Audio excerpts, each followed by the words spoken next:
se zvedají a zaplavují evropská města. Do vnitrozemí se valí miliony environmentálních uprchlíků a otázka zní, má Česká republika otevřít hranice pro jejich příjem, tak jak to po nás žádá Evropská unie, jejíž jsme koneckonců členem? Do dnešní debaty přijali pozvání tito pánové.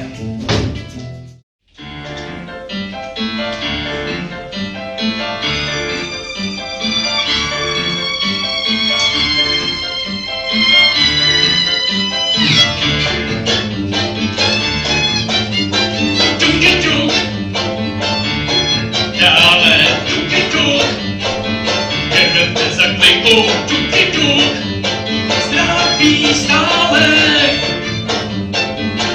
ahoj dědíku!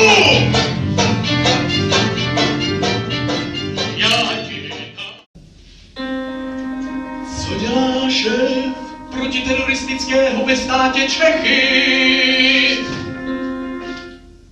No nic.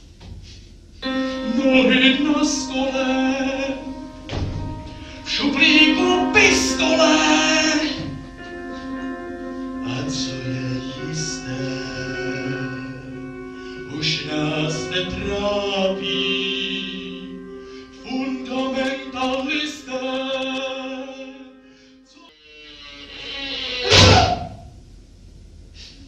Dobrý den. Nečte si přát. Máme výborný salát. Cezar. S krutonkama.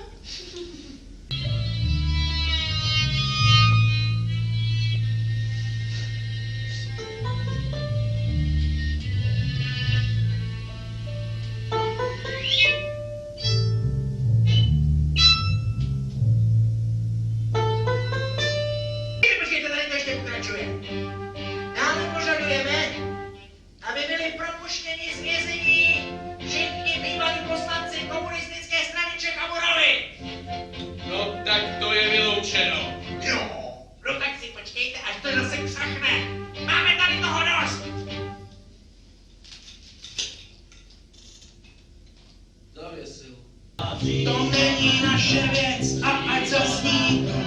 My požadujeme neutralitu. Nechte být naši utilitární lidu.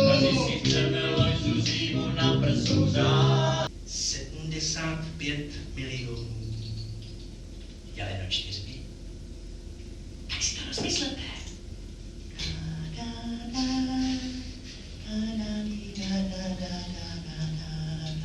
Haló?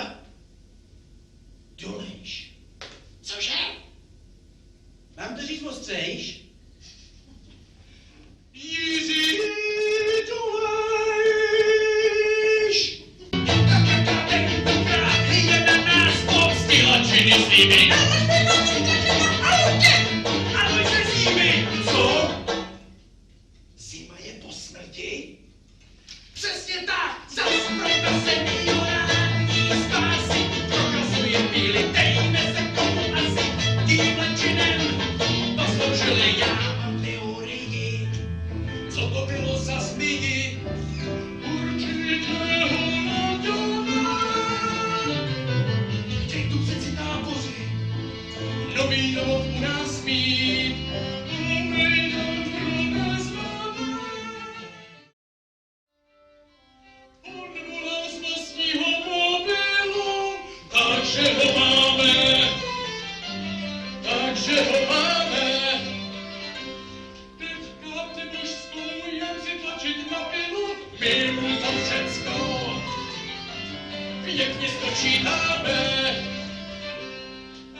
SS končí, nemůže dojít po milu, všecky pochytáme, a duba si dáme.